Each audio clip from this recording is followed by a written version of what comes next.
ఓం శ్రీ మాత్రే నమః. ఏదైనా గురువారం రోజు ఏ సమయంలోనైనా సరే ఒక ఆకుపచ్చని చిన్న నూతన వస్త్రాన్ని తీసుకొని ఆ వస్త్రాన్ని 4 పక్షాలుగా కత్తిరించుకొని అందులో 5 యాలుకలు, 5 లవంగాలు, కొద్దిగా సోంపు, చిటికెడు పసుపు కుంకుమలు, అలాగే అక్షింతలు కొద్దిగా, అలాగే పచ్చకర్పూరం కొద్దిగా, చిటికెడు జవ్వాది పొడి వేసి మడిచి దాన్ని ఒక ఎర్రని దారంతో చుట్టినట్లు కట్టాలి.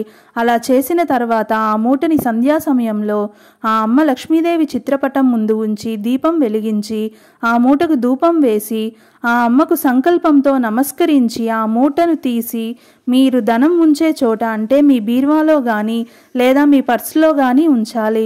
ముఖ్యంగా అది ఎవరికంటా పడకుండా చూసుకోవాలి.